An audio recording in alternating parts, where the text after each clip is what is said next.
ஆண்டவராகிய இயேசு கிறிஸ்துவின் நாமத்தினாலே உங்கள் யாவருக்கும் அன்பான வாழ்த்துக்களை நான் தெரிவித்துக் கொள்கிறேன். மற்றொரு இனிய காலை பொழுதில் உங்களை சந்திப்பதில் மிகுந்த மகிழ்ச்சி. இந்த நாள் உங்களுக்கு ஆசீர்வாதமாய் அமைவதாக. இன்றைக்கு நான் உங்களோடு தியானிக்க விரும்புகிற கர்த்தருடைய வார்த்தை ஏசாயா தீர்க்கதரிசியின் புத்தகம் 49ஆம் அதிகாரம் 15ஆம் வசனத்தை முன்வைக்கிறேன். ஸ்திரீயானவள் தன் கர்ப்பத்தின் பிள்ளைக்கு இறங்காமல் தன் பாலகனை மறப்பாளோ? அவர்கள் மறந்தாலும் நான் உன்னை மறப்பது இல்லை. தேவன் நம்மை மறப்பது இல்லை. உலகத்தில் அநேக நம்மை மறந்து போகலாம். ஒரு சூழ்நிலைக்காக மட்டும் நம்மை உபயோகப்படுத்தி விட்டு use it and throw it, இப்படிப்பட்ட ஜனங்களை நீங்கள் பார்த்துருக்கலாம். ஒரு சூழ்நிலைக்காக மட்டும் நம்மளை உபயோகப்படுத்துவாங்க, அதுக்கு ஒரு அப்படியே கலட்டி விட்டுட்டு நீ யாரோ நான் யாரோ தெரியாது. எத்தனையோ மக்களை நம்ம பார்க்குறோம். சில சேவைகளுக்காக ஓடி வருவாங்க, சில ஜபங்களுக்காக ஓடி வருவாங்க, ஆனால் முன்னாடி தெரியாது. ஆனால் ஆண்டவர் சொல்கிறாரு, நான் அப்படிப்பட்ட ஒரு தேவன் அல்ல. உனக்கும் எனக்கும் உள்ள உறவு சாதாரணமான ஒரு உறவு அல்ல.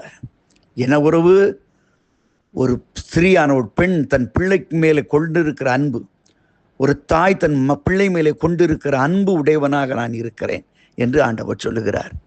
இதற்கு முன்னாடி வர வசனத்தை நீங்கள் வாசிப்பீங்கன்னா வசனம் சொல்லுது, ஆண்டவனை மறந்தார் என்றும் என்னை கைவிட்டார் என்றும் நீ சொல்லுகிறாய். மனதில் அப்படி நினச்சிக்கிட்டு இருக்கோம். ஆண்டவர் ஒன்றுமே எனக்கு பண்ணலை, ஒன்றுமே எனக்கு செய்யலை அப்படின்னா யோசித்து யோசித்து யோசித்து யோசித்து இருக்கிறோம். மனதை எவ்வளோ வேதனை அடைகிறோம், எவ்வளோ துக்கம் அடைகிறோம். யோசித்து பாருங்க.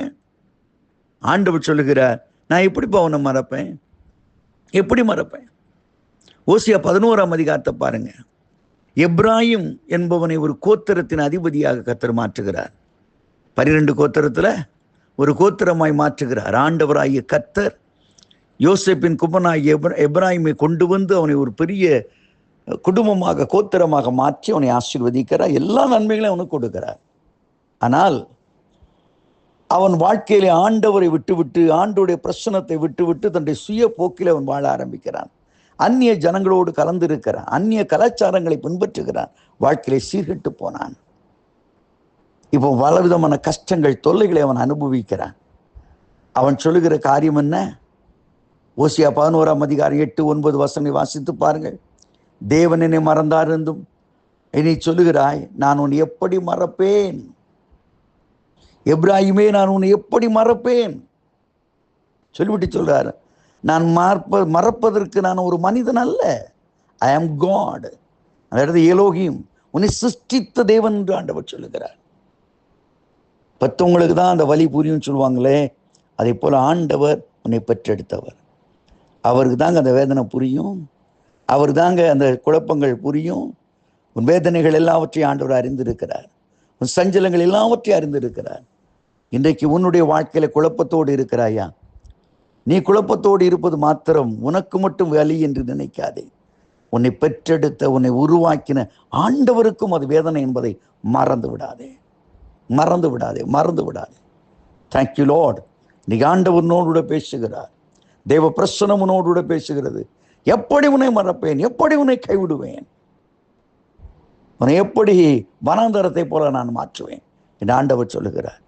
நீ மறந்துட்டான்னு சொல்லிட்டு இருக்கியா? அற்பகாலம் உண்ட கோபத்தினாலே இமைப்பொழுது உன்னை கைவிட்டேன், ஆனாலும் மிக காருண்யமாக என் இரக்கத்தினாலே நான் உனக்கு இறங்குவேன் என்று கர்த்தர் சொல்லுகிறார். ஆண்டவர் உனக்காக இறங்கி இருக்கிறார், உனக்காக பரிதவித்து இருக்கிறார். அதை உணர முடிகிறதா? யோசித்து பாருங்கள், யோசித்து பாருங்கள். ஒவ்வொரு நாளும் நாம் நினைக்கிறோம் அல்லவா? குறிப்பாக எங்களுடைய ஊழியங்களை எடுத்துக்கொள்வீடானால் பல பிள்ளைகளை நாங்கள் படிக்க வைக்கிறோம், அவங்களுக்கு கல்வரி ஊட்டுக்கிறோம். அங்கே போகும்போதெல்லாம் நிறைய நாள் கல்வியறி ஊட்டப்பட்டு இன்றைக்கு சமுதாயத்தில் நல்ல பிள்ளைகளுக்கு என் அப்பான்னு கூப்பிடுவாங்க, ஃபாதர் டேட்னு கூப்பிடுவாங்க. Praise the Lord. என் பிள்ளைகள் கூப்பிடுவார்களோ இல்லையோ, அந்த பிள்ளைகள் கூப்பிடுவார்கள். அதை பார்க்கும்பொழுது என்னுடைய உள்ளத்தில் எவ்வளவு ஆறுதலாக இருக்கு. ஆனால் அதே சமயத்தில் ஒரு நல்ல எங்களை நம்பி, கர்த்தரை நம்பி, கர்த்தருடைய ஊழியத்தை நம்பி, இவர்களால் எங்களுக்கு வாழ்க்கை கொடுக்க முடியும், எங்களுக்கு வழிகாட்ட முடியும் என்று வந்திருக்கிற பிள்ளைகளை நாங்கள் மறப்பதே இல்லை. எவ்வளவு துடியாய் துடிக்கிறோம். அந்த மே மாதம் வந்துடுச்சுன்னா அவளே மனசில் வச்சுக்கிட்டு இருக்கிறோம். என்ன செய்யலாம், எப்படி பண்ணலாம்? சாதாரண மனுஷனாகி எனக்கே இவ்வளவு உணர்வுகள் இருக்குமானா உங்கள் பிள்ளைகளை ஆண்டவரும் மறப்பாரா? நீங்க ஆண்டவருக்கு விசேஷித்தமானவர்கள். தேவனை சொந்த ரட்சகராக ஏற்றுக்கொண்ட உங்களை ஆண்டவர் வரப்பாரோ ஒவ்வொரு நிமிஷம் இருப்பாங்க. உலகத்து மக்கள் அவரோட மறந்து போகலாம், சூழ்நிலைக்காக மாறலாம், ஆனால் கர்த்தர் உங்களை மறக்க மாட்டார். இன்னைக்கு நான் சொல்லுகிறேன், உங்களை அறிந்திருக்கிற தேவன், உங்களை உருவாக்கின தேவன் உங்களுக்காக வேதனையோடு காத்திருக்கிறார், அன்போடு காத்திருக்கிறார். என் ஜனங்களுக்காக நான் பரிதபிக்கிறேன் என்று காத்திருக்கிறார். இந்த நாளிலே தைரியம் அடையுங்கள் அருமையானவர்களே, சந்தோஷப்படுங்கள். உங்கள் ஆண்டவராகிய கர்த்தர் அவர் ஒரு நாளும் கைவிட மாட்டார், உங்களை மறக்க மாட்டார், உங்களை மறக்க மாட்டார். யார் உங்களை மறந்திருந்தாலும் துச்சமாய் மதித்தாலும் மறுபடியும் சொல்கிறேன், உங்களை அழைத்த ஆண்டவராகிய கர்த்தர் உங்களை மறக்க மாட்டார், மறக்க மாட்டார், மறக்க மாட்டார். இன்றைக்கு அவர் நினைவு கொண்டு அதிசயங்களை செய்வார். இந்த ஒப்பற்ற கரத்திலே நம்மை சமர்ப்பிப்போமா, ஒப்பு கொடுப்போமா? கர்த்தர் ஆசீர்வதித்து வழி நடத்துவார். ஆமீன், ஆமீன்.